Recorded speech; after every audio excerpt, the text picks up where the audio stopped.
Johnny Depp is not only one of Hollywood's most enduring figures, but a force carved into the very backbone of modern cinema. From the haunting gaze of Edward Scissorhands to the timeless swagger of Captain Jack Sparrow, he redefined what it means to be an artist, turning every role into its own world and every world into a phenomenon. And imagine this, the man who once ruled Hollywood with characters known across the globe began from nothing, an old guitar, a wounded beginning, and a dream no one believed he could ever reach. But glory often hides its own shadows, because behind the applause, behind the billion-dollar films, behind the performances that shaped an entire generation, lies a far more fragile truth. A truth marked by broken marriages, accusations that tore his life apart, and legal battles that dragged his name onto the harshest stage in the world. Now at 62, he stands in one of the most painful chapters of his life, where betrayal, loss, and the echoes of public war cling to him like a storm that refuses to fade. What happened to the man the world once adored? What scars does he carry? Scars no camera has ever captured? Before we uncover those answers, if his journey inspires you, leave a heart, because this story is not just about fame, but about fire, survival, and the price one must pay to become unforgettable.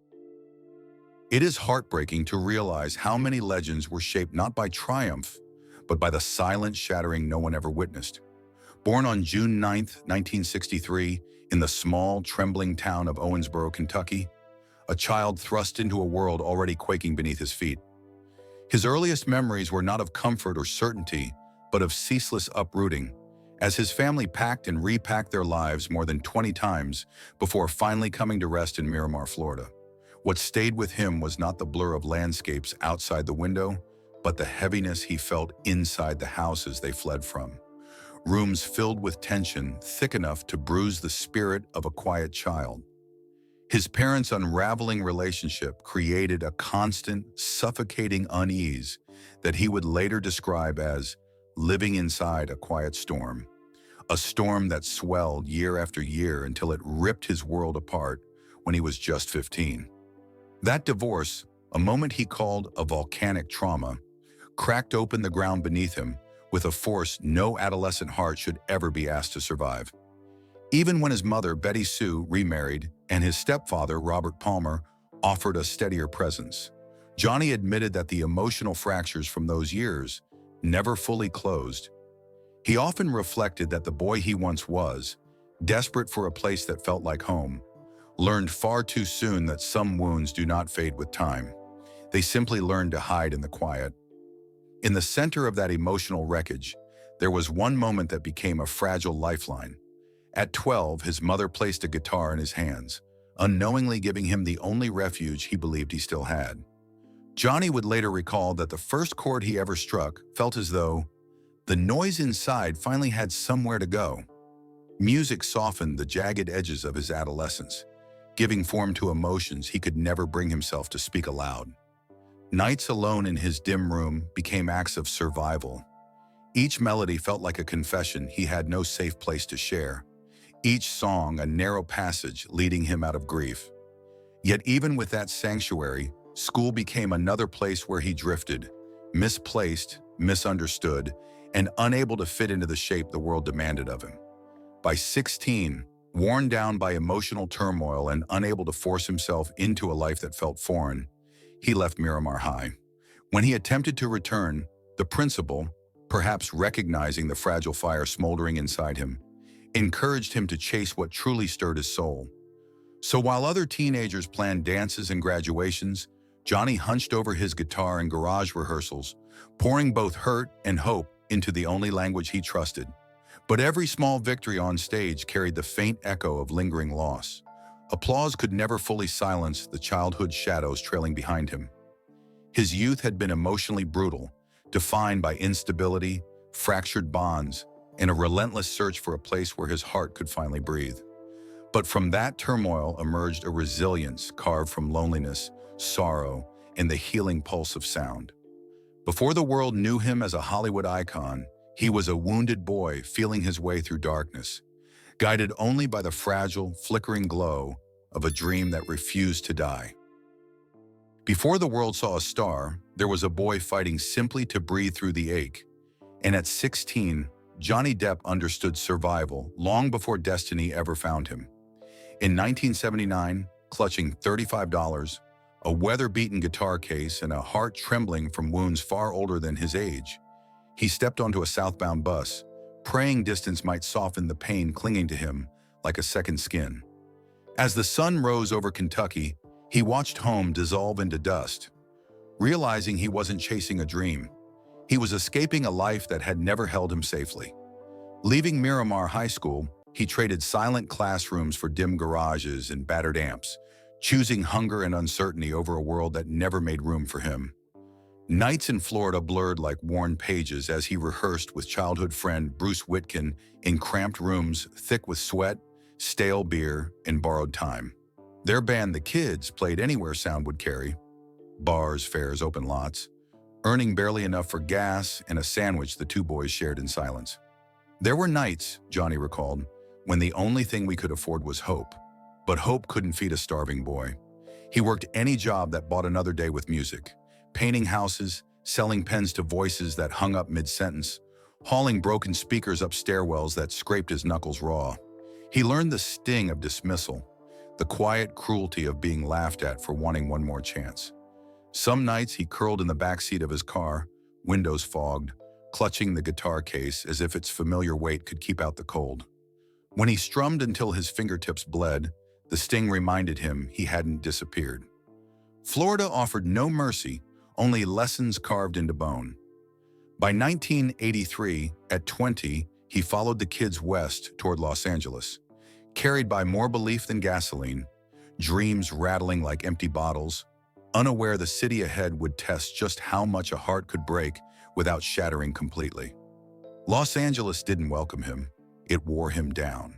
Rent outran every paycheck, and rejection clung to him from the moment he arrived. He played in dim rooms where neon lights flickered indifferently, the city too loud to notice a hungry boy at its edge. "We thought we'd found paradise," he said, "but paradise didn't have a place for us." Exhaustion and hunger fractured the band, leaving him invisible, broke, and drifting between cheap rooms, surviving on instant coffee, stale bread, and a refusal to quit that was equal parts courage and desperation. Then in the quiet collapse of it all came an unexpected lifeline. Lori Ann Allison introduced him to Nicolas Cage, who studied Johnny's worn face and said softly, "You've got something in your eyes. Try acting." He laughed. No training, no experience, not a single audition. But when life strips a person to the bone, even a stranger's belief can feel like grace. In 1984, answering Wes Craven's search for unknown faces, he walked into the audition wearing a borrowed shirt still faintly scented with smoke, running on fear and the last thread of his strength. Near surrender, he stood silently until Craven's daughter looked at him and whispered, almost as if afraid the moment might break, "He looks kind." One word, kind, lifted him with the force of a miracle. He earned the role. The pay was modest, but after years of slammed doors, the world finally offered him a yes. Under the hot lights, Johnny realized acting, like music, allowed him to shape pain into something that didn't devour him. "I never wanted to be an actor," he said, "but somehow it became the only place where all my pain made sense." And from freezing nights in a fogged-up car to the glow of a film set, he rose, not through luck, but through endurance. And in surviving, Johnny Depp transformed survival itself into art. A dream can lift a man, but it can just as easily test the very bones that carried him through the dark. And Johnny Depp learned that truth the moment the world began to turn its gaze toward him. In 1984, at only 21, he stepped onto the set of A Nightmare on Elm Street, clutching a small miracle disguised as a supporting role. One tiny crack of light after years of hunger, doubt, and nights spent sleeping in the back of a fogged-up car. The boy who once strummed a guitar in Florida dive bars now stood beneath the unforgiving heat of Hollywood lights, terrified that the dream he had begged for might swallow him whole. Even then, he sensed a quiet warning in the air. Fame didn't arrive like a drum roll. It seeped in, slow and watchful, and Hollywood's appetite was far deeper than any hunger he had known on the road. Fame has a way of finding you long before you're ready for it, and by 1987, when he had just turned 24, Johnny Depp suddenly realized the world had laid claim to him before he even knew who he was becoming. 21 Jump Street blasted his face across magazines and bedroom walls, turning him into a teen idol overnight. Crowds screamed his name, studios polished his image, but inside, Johnny felt himself fading. "I felt like a product," he confessed. "Every headline felt like a costume. Every photo shoot a quiet betrayal of the boy who once played music just to stay alive." The applause was thunderous, yet none of it sounded true. Then came 1990, and with it, a role that felt less like casting and more like destiny. Edward Scissorhands met him where no script ever had, in the lonely corners of his childhood. The gentle outcast with blades for hands mirrored the boy who had once feared hurting the world simply by touching it. "Tim Burton understood my monsters," he said. Together they carved a place for misfits in cinema. Films like Ed Wood, Benny and June, and Sleepy Hollow weren't just performances. They were pieces of a heart learning to speak without breaking. But the storm of 2003 would change everything. Pirates of the Caribbean. The curse of the Black Pearl exploded onto screens, and with it came Captain Jack Sparrow, a creation so unorthodox that Disney panicked. "Is he drunk? Is he mocking the studio?" they whispered. But Johnny refused to bend. He trusted the odd brilliance of his instincts. The gamble rewrote history. The film surged past $650 million, earned him his first Oscar nomination, and reshaped Hollywood's idea of a leading man. Yet behind the swagger and eyeliner, the man was unraveling. The shoot stretched 130 punishing days, leaving him sleepless, depleted, and caught between the art he loved and the machine that demanded more. "Jack saved me," he admitted, "but he also trapped me." Every sequel brought fame, fortune. Disney eventually paid him $55 million for a single film, but each triumph carved another hollow space inside him. By 2010, after Alice in Wonderland crossed the $1 billion mark, Johnny stood at a height few actors ever reach, yet felt further from himself than ever. "The more I succeed," he whispered, "the less I feel." And when the Lone Ranger collapsed in 2013, losing nearly $200 million, Johnny didn't defend himself or flinch from the blow. He simply said, "Failure is freedom. It reminds you you're still human." That is the riddle of greatness. You can outrun poverty, obscurity, hunger, and every closed door, yet still find yourself searching for the boy you once were, wondering if his music survived the climb. Just as the lights burned their brightest, a darker storm was already coiling at the edge of his world. A storm determined to strip away everything except the man behind the legend. A spine-tingling feeling comes when someone reaches the mountaintop only to realize the air is too thin to breathe. How triumph can feel like standing on cracking ice, knowing the fall is already beneath him. In the early 2000s, just as Johnny believed he had reached the heaven Hollywood promised, he began hearing that same quiet fracture inside. The echo that once kept him awake at 16, curled in a freezing car with only a guitar for warmth. Alice in Wonderland had crossed $1 billion. He was earning $55 million per role, and the press crowned him the king of the box office. With an empire worth nearly $650 million, an LA mansion, a 37-acre French village, a private island in the Bahamas, and a 156-foot yacht slicing the ocean like a gilded miracle, life looked like triumph. But beneath the glitter, Johnny felt the truth few at the top dare whisper. The dream that once lifted him was now crushing the dreamer. "You start to forget why you ever picked up the guitar," he murmured, "when everything starts sounding like noise." People saw wealth. He felt only the loneliness of a man who no longer recognized the world he built. He once believed success would shield him, but the life he built slipped away faster than any storm he had ever outrun. Nearly $2 million a month, 40 employees, expensive flights, and rising wine bills were less indulgence than attempts to quiet a loneliness success never cured. Some nights he stood alone in a vast room of guitars and memories, feeling like a young man lost inside a home that never felt like his. "I thought having more would protect me," he whispered, But all I built was a softer cage. In 2017, that cage collapsed. He sued TMG for betrayal. They struck back by exposing every dollar he spent. The world that once lifted him now questioned him. What he lost was not only money but trust, in the sense of safety fame once gave him. His films bore the weight as well. The Lone Ranger bled nearly $200 million. Mordecai collapsed instantly, and calls from studios faded into the silence only fallen legends know. The same people who stand beside you at the top, he murmured, are often the first to let go when you fall. By the late 2010s, the Golden Kingdom had collapsed. Paintings sent to auction, homes changing hands, and the once joyful yacht sold to J.K. Rowling. But in the ruins where many expected this man to fall, something remarkable happened. He did not break. He stood firm in the ashes, like the young man who once survived Florida nights in his old battered car. And for the first time in years, he heard the quiet whisper of his true self. Not the star, not the symbol, but the artist who left Kentucky with a guitar and a heart filled with unshakable hope. Maybe you have to lose everything, he murmured, to understand what was never yours to keep. And in that harsh yet beautiful truth, something lasting rose from the wreckage. The empire fell, but the artist did not. When the wealth disappeared, his courage remained. And in a moment that looked like an ending, Johnny Depp revealed a lesson only those who have lost everything truly understand. Greatness is not measured by what you own, but by how you rise from the ashes.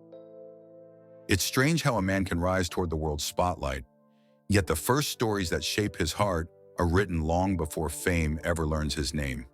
For Johnny Depp, adulthood didn't begin with movie cameras. It began with love, fragile and human, quietly unfolding beneath the noise of ambition. In 1983, at 20, he married Lori-Ann Allison, a makeup artist 6 years older, who saw a softness in his eyes long before Hollywood did. Back then, Johnny had little more than a worn guitar, trembling dreams, and a bruised youth. Yet Lori chose to believe in him. In their tiny apartment, they whispered about a future simple enough to hold both of their wounded hearts. Lori also introduced him to Nicolas Cage, unknowingly opening the door to Hollywood. In those fragile years, she wasn't just a wife. She was the steady presence guiding a boy into the beginnings of a dream. But the same winds that lift young hearts can scatter them. As Hollywood called Johnny's name, auditions, scripts, and new worlds rushing like a rising tide, the foundation of their quiet life trembled.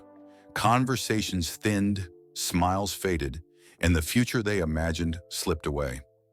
By 1985, at 22, their marriage ended, not with shouting, but with the quiet understanding that love alone could no longer bridge the distance between who they were and who they were becoming.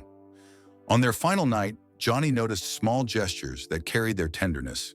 They parted gently, dividing modest belongings, and he walked away carrying a quiet ache and gratitude, knowing that without Lori, who believed in him long before the world, he might never have stepped through Hollywood's first open door. In that bittersweet truth lies the quiet legacy of Johnny Depp's first marriage, a love that did not last a lifetime, yet shaped him in ways nothing else could. Some relationships, though not destined to endure, carve the deepest lines on a person's heart, lifting, teaching, and preparing them for a destiny far larger than any 20-year-old boy could imagine. Some stories do not end in forever, yet they leave a strength that carries a man through everything that comes after. Some loves don't arrive with thunder. They slip into a man's life like a breath he didn't know he'd been holding. After quietly losing his first marriage, Johnny never expected the world to hand him a second beginning. Yet in 1998, on a warm French afternoon during the Ninth Gate, Vanessa Paradis appeared, soft-spoken, steady, and luminous in a way that felt less like romance and more like rescue. What began as a passing spark deepened into one of the most grounding bonds he would ever know. France slowed his heartbeat. Vanessa calmed the tremors left behind by old wounds, and together they built what Hollywood rarely grants its brightest stars, a sanctuary untouched by noise or fame. Their world didn't expand through headlines, but through family. Lily Rose, born in 1999, and Jack, born in 2002, Two small miracles who rewired Johnny's understanding of purpose. Having kids gave me a real foundation, he said. For 14 years, their life unfolded like a long, gentle exhale. Sunlit breakfasts, vinyl spinning through quiet rooms, children's laughter softening every corner. In that home, where Vanessa's voice mingled with the scent of dinner and warm summer air, Johnny wasn't a global icon. He was simply a man who had finally found a place where his bruised heart could rest without fear. But even the safest harbors can fracture. As careers pulled them across oceans, their closeness thinned in ways neither wanted to name. Johnny later admitted he first felt it in the pauses, the way Vanessa watched him pack for another long shoot, or how conversations once alive with dreams dimmed into tired silence. By 2012, when Johnny was 49, their 14-year partnership unraveled. No scandals, no war, just a devastating, quiet understanding that love was no longer enough to keep their family whole. They protected their children, divided homes with dignity, and released a future they once believed unbreakable. Johnny called it very painful, but those closest knew the truth. He had lost the only true stability he had ever built. In the aftermath, something in him dimmed. Film sets felt colder. Hotel nights stretched longer. Vanessa's absence left a silence nothing could fill, a shadow that followed him into the storms that would soon engulf his name. Yet even through heartbreak, their story offered a tender truth. Some loves don't fail, they simply finish their work. Vanessa had given him peace, belonging, and the two souls he cherished most. And though their chapter closed, it shaped him irrevocably, carving into him the quiet lesson that even the strongest hearts can break when the home they built finally lets go, and that some goodbyes don't fade, they echo for a lifetime. Some heartbreaks don't arrive suddenly. They creep in after the silence left by a love that once felt unbreakable. When Johnny stepped out of the long, gentle chapter he shared with Vanessa Paradis, he carried a quiet ache that only those who have lost a family can understand. He wasn't searching for anything new, much less a new beginning. But life, unpredictable as ever, placed Amber Heard on his path. They met during the Rum Diary, where their on-screen chemistry flickered with an energy neither expected. What began as a spark of curiosity grew into a whirlwind, intense, magnetic, and fast enough to feel like redemption after loss. In February 2015, they married, stepping into what Johnny hoped would be a new chance at stability, a chance to rebuild a home he feared he'd lost forever. But some storms don't announce themselves. They gather quietly behind the brightest moments. Within 15 months, the marriage imploded under accusations, misunderstandings, and emotional volatility neither could escape. In May 2016, Amber filed for divorce and obtained a temporary restraining order, alleging verbal and physical abuse, claims Johnny denied, insisting he was being targeted for a premature financial settlement. Before the courts could speak, the world did. Headlines turned into weapons, social media erupted, and a man once untouchable in Hollywood suddenly stood at the center of a storm too vast to outrun.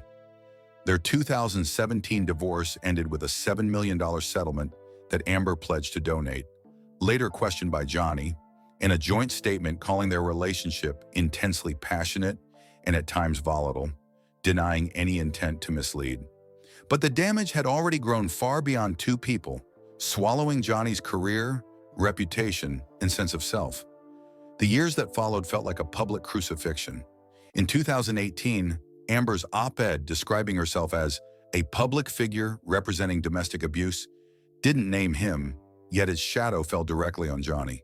He filed a $50 million defamation suit, arguing it cost him everything: roles, dignity, and faith in truth itself. Studios stepped back. Pirates of the Caribbean 6 was shelved. He was removed from Fantastic Beasts.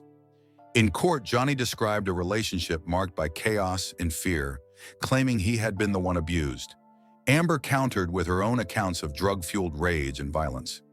What followed was a tragedy unfolding across global screens, audio shaking with anger, videos capturing broken moments, texts heavy with pain, as the world watched not as fans but as witnesses to two lives unraveling. And then came 2022, the trial that stopped the world. After weeks of testimony, The jury declared Amber's op-ed defamatory, awarding Johnny $10 million in compensatory damages and $5 million in punitive damages, later reduced to $350,000. Amber received $2 million for one statement made by Johnny's attorney. It was a legal victory, but it came after years of exile, humiliation, and emotional suffocation. For Johnny, the verdict was less a triumph and more a breath after nearly drowning. He didn't celebrate with fireworks. He simply said he wanted his life back. And perhaps that is the lesson buried beneath this storm. Even legends can shatter. Even survivors can be brought to their knees. But truth, once spoken with clarity and courage, can begin the long work of putting a life back together. And when the courtroom lights finally dimmed, the world moved on faster than he could. The verdict restored his name on paper, but it could never repay the years carved out of him. Long before the jury spoke, Johnny had already endured the quiet kind of ruin, watching decades of work buckle under suspicion, watching strangers dissect his life as if it belonged to them. He walked into those years with a spark that once defined him, and walked out carrying something heavier, shaped less by age than by battle weariness. What the public mistook as reinvention was, in truth, a man learning how to stand again after being stripped bare. Even as opportunities slowly returned, the aftershocks remained, shadows from a chapter where love spiraled into war and truth had to be earned inch by inch. His romantic past was never just a timeline of heartbreaks. It was a series of battlefields where he lost stability, innocence, and more of himself than anyone could see. Yet somehow, through every ruin and every resurrection, he endured, scarred, altered, but defiantly, unmistakably still standing. Now, at 62 years old, Johnny Depp stands in a chapter that feels almost impossible when measured against the storms he survived. Quieter, steadier, and astonishingly luminous in ways that have nothing to do with fame.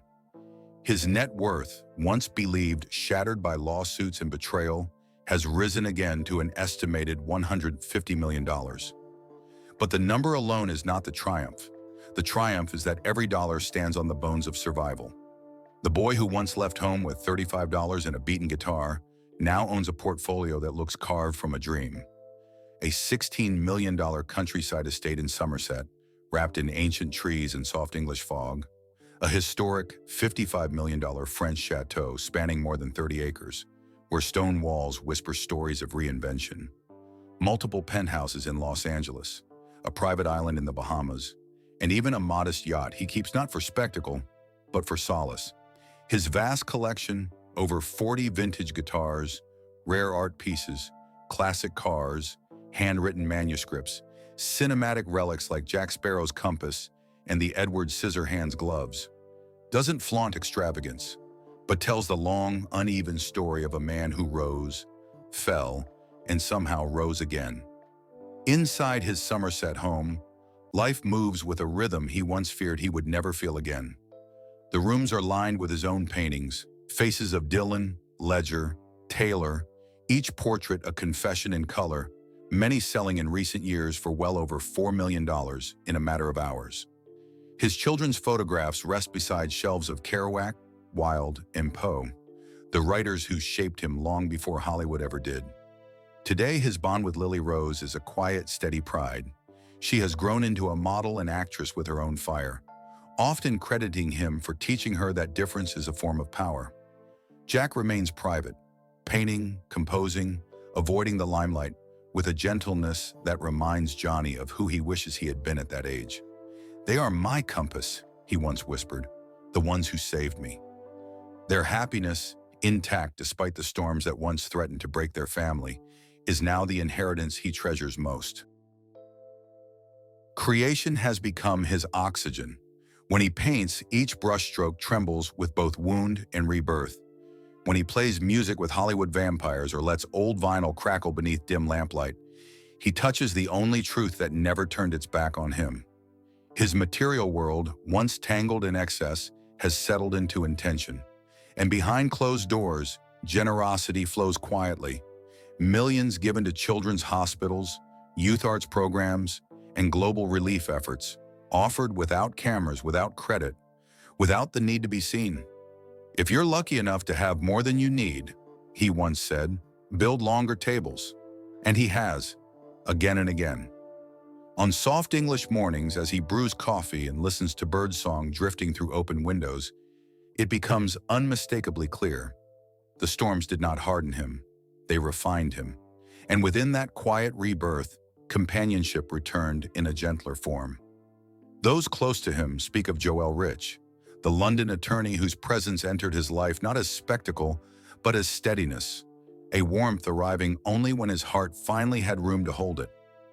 And as the final pages of his stormy chapter settle into silence, what remains is not the noise that once tried to define him, but the quiet strength that carried him through every hardship.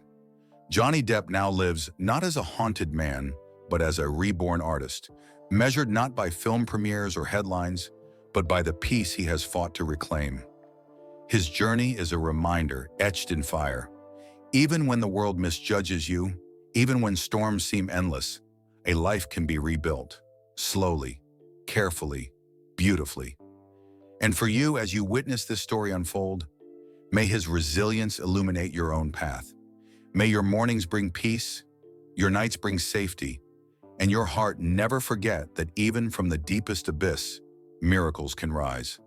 If his story has moved you, let us know in the comments. Share your thoughts and subscribe to follow more journeys of courage and rebirth.